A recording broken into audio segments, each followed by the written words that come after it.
All right, Michael, we're live. We have Michael Phillips, founder and creative director of Mass on Creative. Thanks so much for joining me today. Yeah, thanks for having me, James. I'm excited to talk. Awesome. Yeah, on our first conversation, I really loved it, and I also picked up your book, Soul Inc. So a little plug for your book there, but I read through that, and I really, as somebody who's more of a paid media person, I'm not really into the weeds of creative and development. But could you just kind of talk a little bit about kind of the inspiration behind the book Soul Inc. and what kind of got you to like I read through it and it obviously had a lot of like the foundations of branding and positioning and all of that, and also how the differences in terms of like human creation versus AI you talk a lot about, especially at the beginning of the book. But could you just kind of speak to that of like what was the inspiration, why did you want to write it, and kind of what was that process like? Yeah.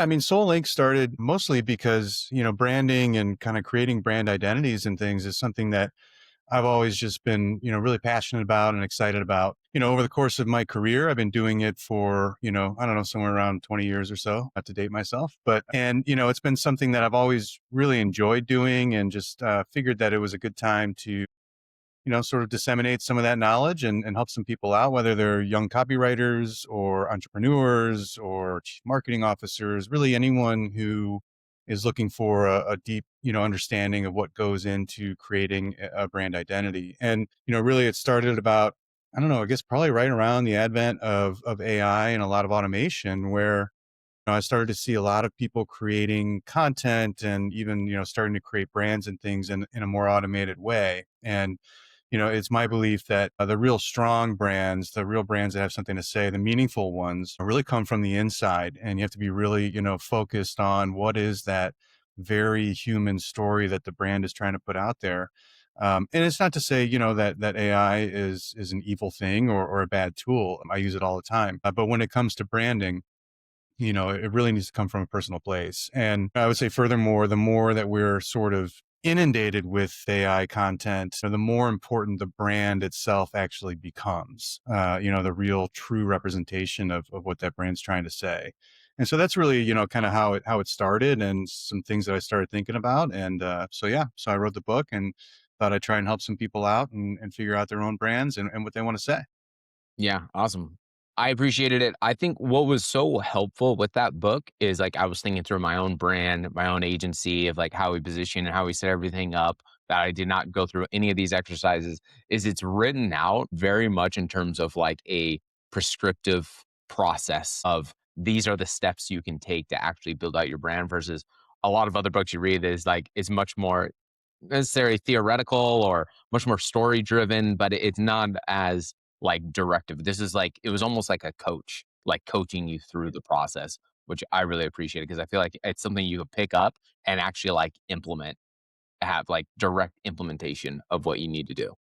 Yeah, I mean, I think and I struggle with that decision a little bit when I was writing it. Like, I get a little bored with like how-to guides and things like that. And so, I didn't want to be overly prescriptive, but at the same time, I wanted it to be, kind of a resource that someone could just sort of, read on their commute or throw in their desk drawer or something like that. And when they were doing this kind of work, pull it out and reference and all of that. But at the same time, I didn't want to be overly prescriptive. As I mentioned, I think the brand really comes from the heart and from the soul. So I wanted to leave enough room for people to sort of understand the process a little bit, but use it as a way to pull things out of themselves and out of their brand more than me telling them, this is exactly how you do it. But maybe some kind of guideposts along the way to help out. Yeah, I think the resource and the guidelines of like where you should start and go, especially if you're a new copywriter or someone new into branding, or if you're an entrepreneur trying to figure it out on your own. But that was like a big thing I kind of wanted to discuss and get your thoughts on of like, where do you see of the differences between like how a large brand kind of approaches branding and positioning versus like a small company? Like, is it the same process or is there differences in terms of like a small, medium-sized brand versus a very large brand? And like, what have you seen over the years as the differences between those two? Yeah, I mean, essentially the goal is the same, right? And we're looking to create brands that speak to people, that connect with people, things that they can, kind of grab onto. I would say, with bigger brands, in a way, there's a little bit more complication. There's a little bit more at stake, when it comes to that.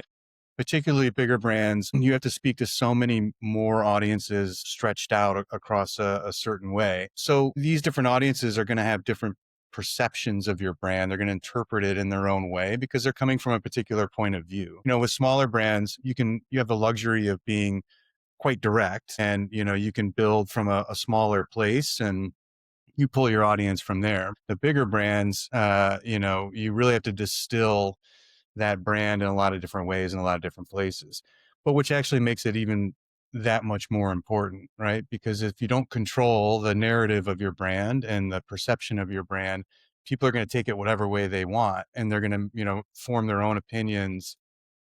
It's not a terrible thing to have your own opinions, but if you're a brand trying to put a certain feel out there, a certain message out there, you have to be pretty careful about how structured it is so that it gets interpreted the way that you intended it to be. But by and large, I mean, I think the process is pretty much the same.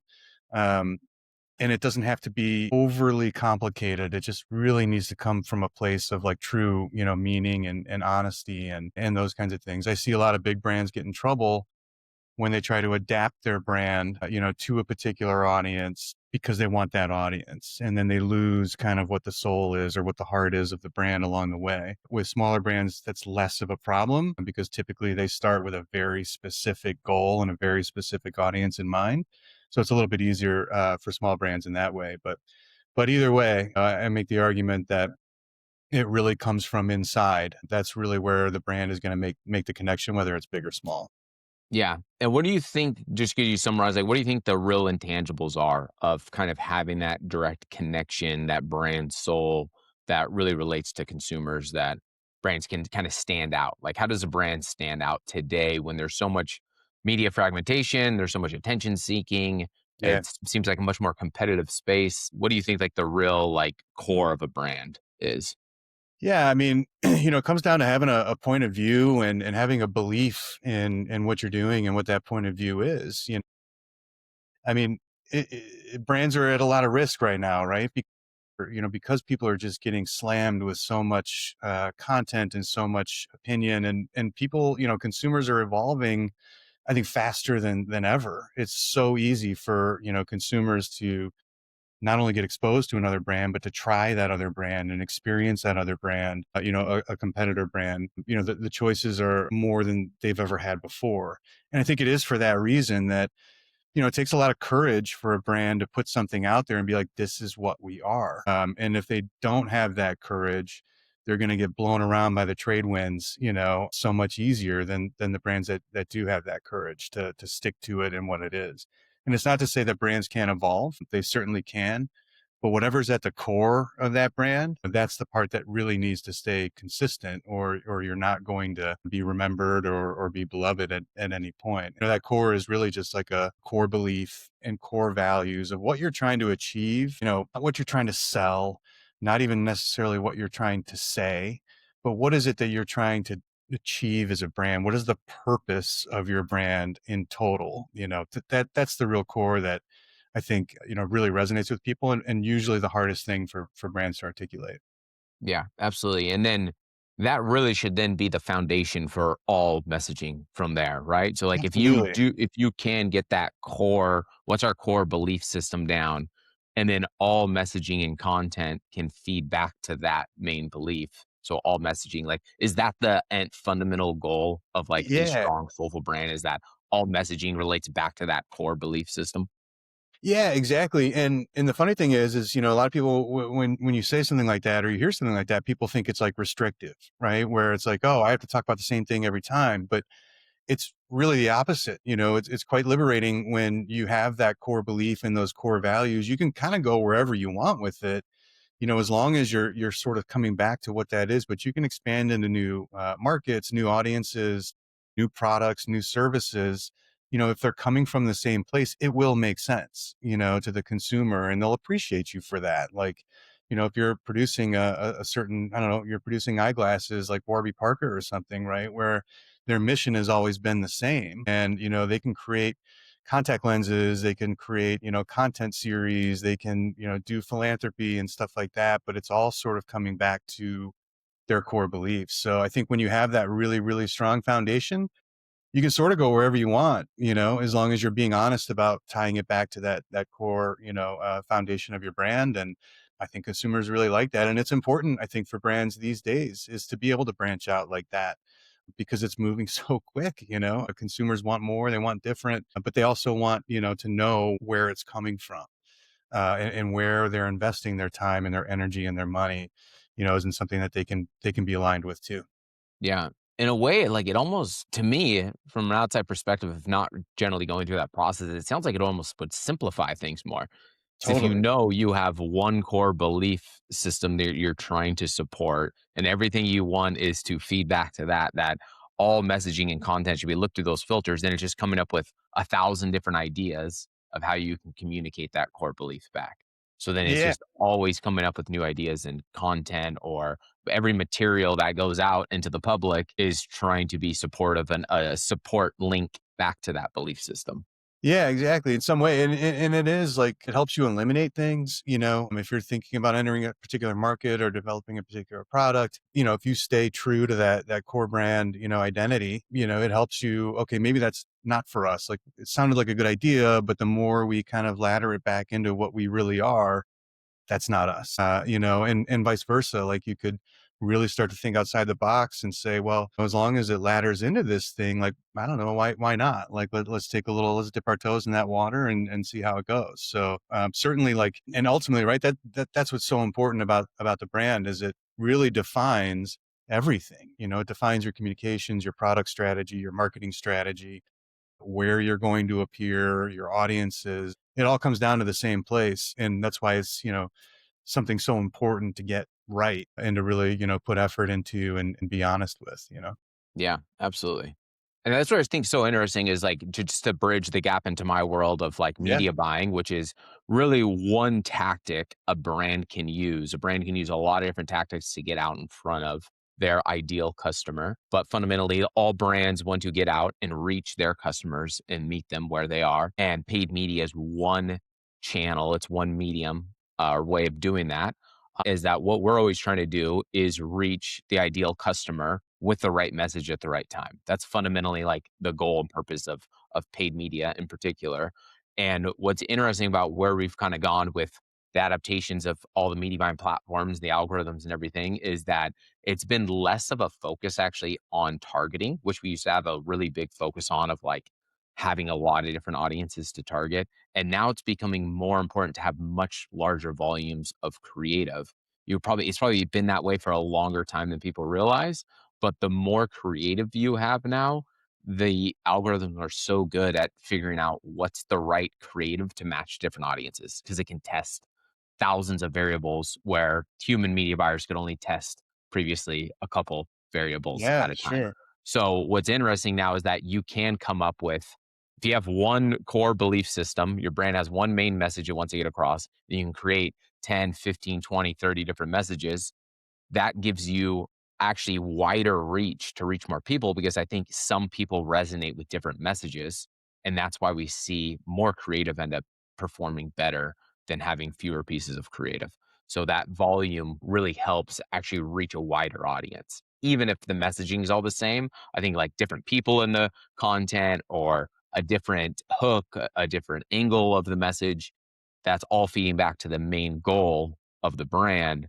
I think supports the whole system. And that's like the creative and media working really well together. Yeah, it makes a ton of sense. I mean, and I think at the same time, like, consumers are finding, which I'm sure you're seeing a ton of, right? Like consumers are finding different ways to find you, kind of than ever before, particularly like, with AI and people searching in these tools rather than Google. It's a much more like, they're putting the feelers out there, and so you have to be there for them to find. It's a little bit of a different way than it used to be, where probably in your world in the past you were shotgunning a little bit, or you were pushing out there more than people were pulling into you. And so it makes a ton of sense to have all of that. And when we talk about the tools that we have available to us today to create all that creative, it's a huge win, right? And this is absolutely, people should be using it. And again, like, now we're talking about, well, how do you use these tools the most effectively? From a brand perspective, it becomes really important to give those tools the right brief, right? And this is truly what this brand stands for. And that's why it's even more important to have that brand so articulated so well and so locked in into what it stands for and what your purpose is and what you're trying to achieve, so that if you have a great brief like that, a great brand brief, you can use those tools. Are going to be so much more effective, and the output is going to be so much more aligned with what it is you're trying to do. What it is that your brand stands for. Makes a ton of sense. It's exciting to see. I mean, it's exciting to see all of these messages and creative come together, and weave these kind of like different tapestries all over the place. It's pretty neat. Yeah, absolutely. Especially that we have this insanely media fragmented world now where there's more media attention and people are consuming more media than ever, which has its pros and cons. It's like there's more competition for attention for brands to get in front of the right audience, but there's more opportunities for them as well.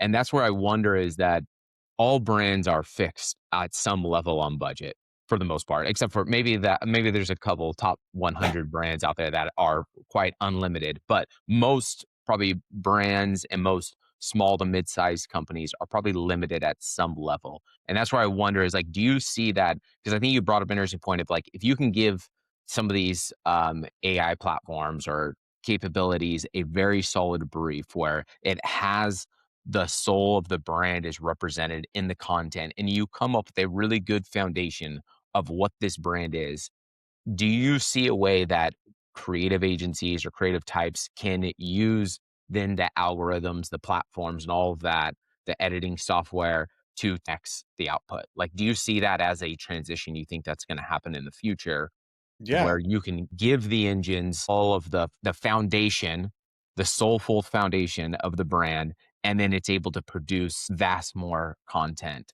that can be, used across all the different platforms and all the different media opportunities. Yeah, without question. I think it's a little bit of a balance though, too. I mean, and I think we're already seeing it. Like we're already seeing even small, mid-sized companies, in-house, marketing departments and things like that are using these tools. Or creating more creative at scale, and it's really beneficial for them. They're getting a lot of what they need, and it's a good thing. I think we have to be a little bit careful about just becoming a problem in terms of like, flooding so much out there that people start to get a little numb to it. Right. Yeah. And we've seen that happen before in this industry.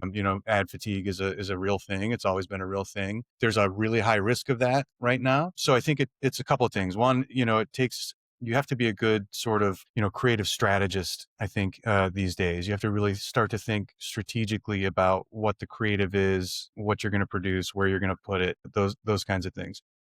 You need to be able to write a good brief, and you need to be a good editor. Not everything that you're going to get back is going to be appropriate or good, or on target or on brand. So I think having a little bit of like restraint is a good thing. I think in that sense of picking and choosing what it is that's really going to make an impact for you. And then on the other side of things, the traditional way of doing things still holds a ton of value. I think you need to do both. I think you need to leverage these tools and use them in a way that lets you be in places maybe you couldn't be before, with budgets that you didn't have before, or still don't have. So I think that's super useful. At the same time, I think, you really still need to work on really simple, strong kind of ideas that you won't get necessarily with some of these tools. These tools are going to react to what you tell it. Yep. Yep. Some of the best ideas that I've ever come across are ones where people are thinking for days on it, sleeping on it. The idea that comes to you in the shower or whatever. But some of those like real original thoughts, those sideways thoughts that it won't come from an input. I think those are, just as important, if not more important now. And doing both at the same time, I think is a great strategy. Yeah, absolutely. I think that was an interesting thing. I think you talk about this in the book, right? Is that like obviously like the AI platforms only aggregate everything that's publicly available. So to create something new, it's not really can create. It doesn't have the capability of creating something new. which is like a subconscious thought that just pops in your head in the middle of your day. That is kind of the key concept that a new idea is going to have. Like you're not going to get that out of those. So somebody has to create. Like the creation, I think, is still there. Like we have this fake creation happening with those platforms. And that's why I think there's nothing fundamentally new that you're going to get out of them so far. Yeah, I mean, I think it'll help you think through things, right? Like I use it in ways that like, okay, I'm thinking about this, what do you think? Tell me a little bit more about this particular aspect of things. Okay, that's interesting. Now think about it this way. And so, this whole idea of like using it generatively and helping you think through things is valuable. And you may come out with, fresh ideas based off of that, a little bit later. You may ask it all these questions, get all this input in your head, and then let it simmer a little bit, and you may come up with new ideas. So, and it's only going to get better, I would imagine, right? So we'll see. But I think the idea is that we're all people, right? Even when you're marketing to a in B2B, for example, a lot of people, you kind of get caught up in thinking like this is a business talking to another business, but it's a person talking to another person. And it is that humanity. And when you can nail that humanity and you can evoke an emotion based on something that you're feeling as well, that's when you really get those really strong connections. That's when those big ideas happen where it's like, okay, now I'm saying something original to these people, based on kind of like our shared emotion, our shared desire for connection. Yeah, absolutely. And that's why I think some of the recent studies that came out I've seen is that there's this huge increase of basically they're tracking is AI blindness. Is that if you know this content was made from AI and it's pretty much a copy and paste from what AI produced, that people are ignoring it. And I kind of relate it to like banner blindness in the display Right. paid advertising space is that people got so used to seeing it that it was not fresh or unique at all. And then people ignored it.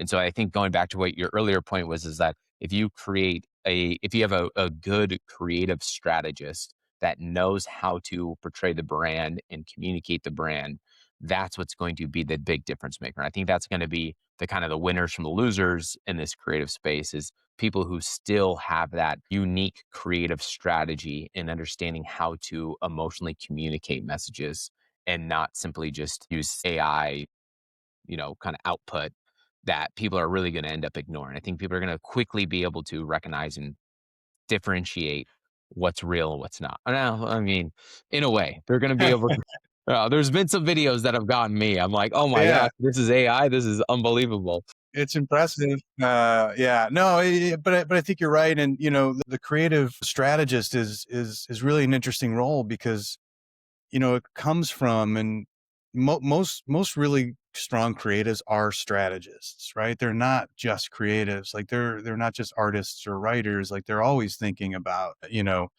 how is this achieving my goal, my communication goal, and so I think the creatives today, it's just I think a little bit of a shift into it could be viewed negatively or positively, and thinking a little bit more strategically, or keeping that creative brain on but channeling it through a little bit of strategy. For some people, it might give them a ton of freedom and it might be really exciting. For others, who just want to concentrate on the art, or every single word, it might feel a little deflating. But either way, I mean, there's going to be, it's happening now, and there's going to be a little bit of a shift that way. It's also why I think copywriters, I think, are scared right now of what's going on. And I mean, in a way, rightfully so. But like at the same time, I've never met anyone who's better at, communicating in a strategy than a copywriter. And so this should be, hopeful for copywriters out there. Is you are a communicator, you're a master communicator, and that's only going to serve you well, the deeper we get into all this stuff, because you're not only the input and the creator, but you're the filter too of what comes back. And I think that's kind of exciting. I mean, I think it's going to change the roles a little bit, but I certainly don't think it's going to kill them. Yeah, the change of the roles I think is important. And really, I look at it as a big difference of does a brand understand tactics versus strategy? And does the creator, the creative, do they understand strategy versus tactics? Because I think what's off is going to get mostly automated away is a lot of the tactics, the output, the execution but the fundamental strategy is going to still be heavily needed or even more important. But where have you dealt with that in the past of with different brands coming in and wanting more tactics and you're like, but we still need to build the strategy. Yeah. How do you communicate the differences between focusing on strategy, not just necessarily like tactics?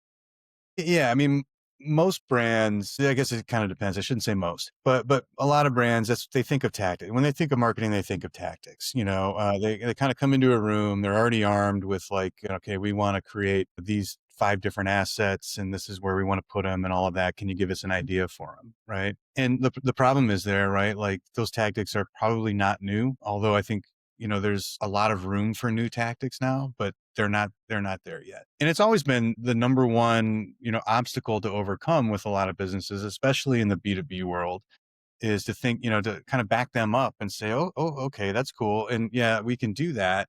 But have you thought about why you're doing that? Or, there's what are you going to say when you execute on these tactics, and what are you really driving at? And I think asking a lot of why questions, can solve a lot of that. Okay, well, tell me why you're doing this. All right. Well, our audience spends a lot of time on the road, so we're thinking billboards. Okay. And what are you gonna say on this billboard? We're gonna say this. Why are you going to say that? Because we have this really great product and all of this. Okay, you have a lot of other competitors. They have the exact same product.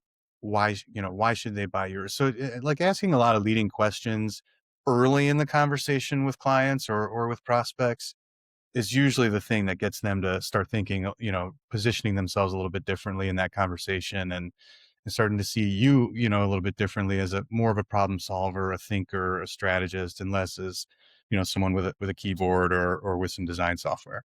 You're not there to just execute a half-baked idea. You're there to create some fundamental strategy that's gonna really make a big difference. But, Yeah, and yeah, I and think those are the that's best clients, the ones that are open to those kinds of questions. When you yeah, start to see the wheels turning a little bit, they turn into awesome clients because, they start thinking like, "Oh, there's more here. We might be able to do more here." And then you get a little win or something like that, and now they're fully bought in, right? They're like, "Okay, whatever I bring to this person or this agency, they're going to start thinking about this a little bit differently than I am," and that's exactly what they're looking for, even if they don't really know it, right? yeah. Yeah. Absolutely. What do you think is like the biggest challenges for brands right now, kind of the future? Is it them focusing too much on tactics or and not enough about strategy? Or what do you kind of see as like their biggest roadblocks that you've seen them run into? Yeah, I mean, I think a lot of what I run into is a lot of brands struggle with trying to say everything all the time, and you get these like mixed messages or these, whether it's ads or it's content or something that's just like trying to cram everything in there because there's a certain sort of paranoia or fear right now. Because again, like I think we've been inundated with so much stuff that brands who don't, like you mentioned before, have these enormous budgets, they're thinking to themselves, okay, our budget is smaller, so we need to get everything out there in this little budget. So we're going to say everything here, we're going to say everything there. And then you just get, this kind of sea of sameness, and the consumer doesn't know what to think. They don't know, like, what am I really being told here? Like, where should I focus my attention? And so I've seen a lot of that lately, and it takes some courage and a good strategist and a good marketing person to talk these brands through it and say like, listen, you can't say everything all. I mean, you can, but you're not going to get anywhere by doing that. You need to pick a couple of lanes here, really drive home what it is that you're trying to sell first, second, and third.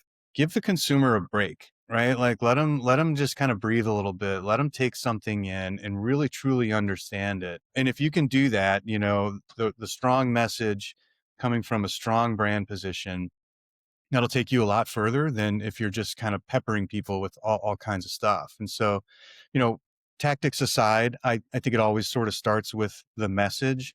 And I think the message is what a lot of brands are struggling with right now. Yeah, got it. And having too many messages, too many points they're trying to get across ends up then confusing the audience and then nobody really knows what to do, especially in today's media environment where there's a lot of attention. People have short attention spans. I know from a media buying perspective, People do not spend much time with content. It Yeah. is on to the next, on to the next. So you don't have much opportunity even to get that much message across. Is that you really only have opportunity to get one main point across, and you better do that very quick and very efficiently and with Yeah, some no clarity. doubt. And I think there's room for, like deep form content and stuff like that, but you have to lead them there, right? Like they Yeah, have to get in there first. And if they choose to, really truly engage deeper with what you're saying, fantastic. Then you've moved them, really deeply down the funnel at that point, which is great. But yeah, I mean, I like to think about it as like, I use the billboard test, when I'm evaluating a lot of content and messages is, if you're driving down the highway at 60, 70 miles an hour and you see a billboard, you have a second or two to figure out who's the brand, what do they stand for, what are they trying to tell me, am I interested? And if you can't do that, going shooting down the highway and looking up at a billboard, it's the same thing anywhere else. It's the same thing online. It's the same thing, in a TV ad or a radio spot or whatever. If you can't do it like that, then you're trying to say too much. yeah, absolutely. Especially we buy a lot of connected TV. Obviously, there's been this huge transition from like linear terrestrial radio and TV to digital radio and digital TV, which would be, streaming or connected TV. And even in that space where you get essentially a guaranteed 30-second view, I think if you don't hook them in and have that main point across very quickly, you're going to lose their attention still to this day, even though they're pretty much locked in on Right. that type of ad environment. If you I think that's a great test and something to think through is that the billboard test. I love that, because the billboard is kind of the quickest, fastest moving. You have 2 seconds to understand the concept, and then it's gone. Yeah, totally. Yeah, I mean, it'd be interesting to hear too, like, in your world, I mean, what have you seen, I guess, like in terms of, the tactics of what you've been doing, and have the tactics shrunk? Have they gotten, even wider that you need to think about? How are you seeing people sort of engage, in the paid space and the media Yeah. placement space? Yeah, I think, we've seen that obviously this huge transition that fundamentally what I always talk about is like our fundamental strategy is where do people consume media? And then we meet people where they consume media. And if you want to drill that in even deeper, it's where does your target audience consume media? And then how do we align and match up our media plan and execution with that? And then what we really see is significant differences in consumer behavior based on the medium. So people interact with brands much differently on Facebook and Instagram than they do after hearing them on Pandora or Spotify or watching an ad on Paramount or Peacock or Hulu. And so each one of those I see as like a signal that kind of is like a brick in to build the house, and each one kind of has a different purpose, but all of them can work together. And what's really great now, because it's all digital media, is we can all measure them with a similar playing field that we couldn't before. So Right. each one kind of has their different purpose of what they drive, and we can measure different things out of them, but it all can kind of measure back to one core brand objective, Yeah, which is that's really cool. interesting. So I think that's really interesting. And then we can really look at like different attention spans and focus on ads and all of those and really see like where are people spending more time. I think a really interesting thing is that like people, brands and media agencies, I think have way over invested in certain ad platforms and channels, particularly Facebook, Instagram, Yeah. Google ads. What we see is that about 80% of media investment is on what I call walled gardens. It's predominantly TikTok, Facebook, Instagram, Google. 80% of budget is spent on those. 20% is spent on open internet. That'd be streaming audio, connected TV, display, native ads outside of all those walled gardens. 60% of time spent is on those channels, and 40% of time spent is on Facebook, Google. So when you Yeah. talk about you mentioned ad fatigue earlier, big part of the ad fatigue issue is the overinvestment in the same channel that's not Right. driving an impact. Right. So brands now have an opportunity like never before from small to large brands. Large brands always had a big impact on TV, but now even small to medium sized brands can have a huge impact on TV where you can really isolate your target audience and target those specific households and serve a direct message to them on the biggest screen in the household and measure it the same way you can with Facebook and Very cool. Google and TikTok and all the walled gardens. So I think we're going to see a huge shift in kind of the balance of those media budgets kind of balance out because you can track way better attention spans and conversions and actions and brand impact out of the connected TV space and audio that Yeah. previously we couldn't track as well.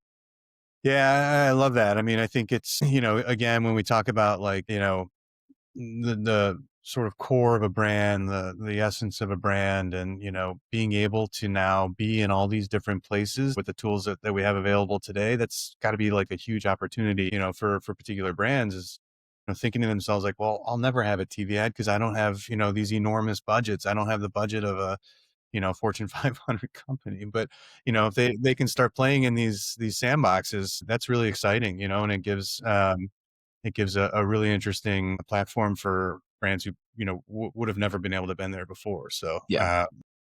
Especially that's cool. local brands and local companies, I think have a huge opportunity in the connected TV space over the next 5, 10 years. And the CPMs and the cost to reach an audience is not out of reach. And it can be, relatively comparable to some of these other platforms that their competitors are not on. So you have this like unique opportunity to really stand out. Your competitors aren't there and you can be seen alongside like premium high quality networks Right. with the same budget you're spending on Facebook or Google, or any of those other platforms. You Sure. can run the same budgets on connected TV or on streaming audio. So I think it's a really big opportunity for small to medium sized businesses that previously wasn't available and was kind of cost prohibitive in terms of, and you just didn't get the metrics and the data that a lot of small to mid-sized businesses needed to make decisions on whether or not they continue to invest in a certain Yeah, totally. yeah, A lot of these companies don't have enough, they can't stomach the budget to just have faith that yeah, it's working, yeah. right? Like, they gotta watch those things pretty close. Yeah. That and the creative, I've seen a lot, a lot more like the creative production for a high quality TV ad costs have came down. Like you can do a lot more now with creating, I think like because like TV still even connected TV still requires a high production produced video, Yeah, sure. right? It has to be it has to meet certain criteria for specifications that right. It can't be an iPhone video that you film, right, and then post on Facebook and Instagram. I think that is still kind of one of the small advantages for Facebook and Instagram and Google is that you could record an iPhone selfie video and you can get good results out of it for a small to medium sized brand versus like you still do need like a higher quality video, but I've seen a lot of creative agencies ability to create those at an efficient Yeah, model sure. for small to Yeah, medium sized businesses. yeah. Cool. But yeah, it's continuing to evolve and change. And that's what like the one thing you have to be open and willing in this industry, in this business, in this day and age is open to change and evolution of media, of content, consumption, and all those things. What keeps you kind of excited or engaged in the advertising marketing space? You've been a copywriter, you've seen a lot of ebbs and flows at different agencies. Now you've started your own agency. Like, what keeps you motivated and engaged in the marketing industry? Yeah, I just love, I mean, I love advertising, right? It's kind of my first love. And the reason being is that, just that idea of being able to really think creatively about something and put a message out there that someone reacts to and that someone feels connected with. But there's nothing to me more exciting than writing a great line of copy. And it'll probably always be that way. It'll probably always be that way for me. But and I think this is a really exciting time. As I mentioned before, like I think that this is going to be a golden age for brands. The messaging is all over the place. The tools are crazy right now in a good way, but the noise that people are inundated with right now is so loud. This is just a great time for brands to really tighten up who they are, put their, kind of best face forward, something that's coming from the inside, something they really, really believe in. And I think those are the ones that are going to stick in the future. The more people are drawn to the authentic things in this world, which we'll see, right? People are really excited about the kind of fake AI stuff and the possibilities of, which is really neat. Everything kind of ends up swinging back one way or the other. So I think authenticity is going to be maybe an overused word, but I think it is something that people are really going to look for as the years kind of go on here. And I think that includes brands, and branding, and the brands that can prove that to people, that can really make those connections, and you know really feel like they're engaged with their audience.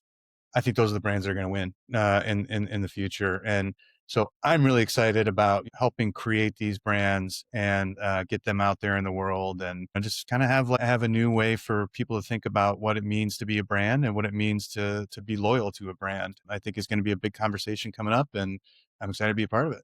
Yeah, absolutely. I think the big advantage to those brands right now is that you can communicate so efficiently to your consumers, like to your audience. They can follow you, they can engage with you. I think in a way that was obviously just not possible just a short time ago. But I also think like the personal brand kind of evolution is so interesting Yeah, too. That's really been on a huge rise of personal brands that kind of represent the bigger company. no I think question. it's always really interesting because you get the very authentic, like nobody can duplicate you. No AIs to be able to duplicate you individually. I think company brands can have that same appeal and approach, and then personal brands that represent a company can also live. Yeah, I mean, the personal branding thing is really interesting right now, and it's proving to be really successful in terms of a marketing tool. And one of the things that's interesting about this is that when people and companies think about branding, right, they always think about, how does my brand appear to my consumer? Mhm. How does my consumer think about my brand or remember my brand or whatever? I think one of the biggest overlooked things in branding, period, is how does it make the people inside the organization feel? What does it do for the people who work at this brand or are responsible for this brand, or everyone from HR to someone who's shipping boxes or something like that. And it has a huge impact. And the reason I'm saying that in connection with the personal branding is, then if that person who's building that personal brand feels connected to the brand that they work for, it's going to be even better, right? Like, if they can truly understand what the brand is that they represent, it'll come across as so much more, real and authentic and honest when they do their own sort of personal branding, that they're connected to something. Yeah. It's a huge overlooked thing. We did some work for a client recently that they didn't think about branding on an internal level, and that's what they got the most out of it. Is it just rallied this team, and it sent them on a totally different trajectory, because they believed in themselves. All of a sudden they saw themselves reflected in this brand, and they took ownership of it, and they were energized by it, and it made a huge difference. Yeah, that's like the fundamental of your culture, right? Is like, what is everybody does everybody have Yeah, like a shared belief system and goal and mission? And if you can't communicate that internally, it's probably gonna be really hard to communicate that externally. Like, no question. right, if you communicate that internally and have brand representation and everybody striving like your company, your product, everything's gonna have a better outcome because everyone's aligned on the same mission and goal of what that brand's message and meaning is. Absolutely. I mean, that is the culture, really. I mean, culture doesn't come from swag and, happy hours and stuff. I mean, it helps build camaraderie and stuff like that. But, the culture really comes from within, the brand and its values, and what it stands for in the first place. And you can obviously like tell, if you're, at a dinner party or something, you ask someone what they do, who they work for, you can pick up really quickly if they have a strong, internal kind of identity for that brand or not. Just the way that they talk about it's pretty easy to pick up. And yeah, I mean, it's a really impactful thing. Yeah, absolutely.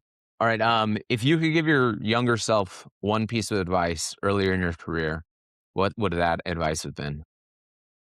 Yeah, I would say keep it simple, right? I think a lot of young creatives, when they're coming up, they try and do so much so quick, and do a little bit of everything, and stuff like that. I've always found that when you kind of strip things away and let yourself be kind of quiet, let your mind be a little quiet, and keep things simple, you come up with great work. So that would be one thing. The other thing would be, kill the ego early. It took me a little while as a copywriter, when I was coming up, to realize that, uh, you know, a designer or an account manager, it will also have great ideas, and great feedback on your creative, and you should listen to it, because it's pretty easy to be like, no, I'm the writer, or I'm the designer, I know what I'm doing. You're an account person or whatever. But great ideas come from all over the place. So, be open to it.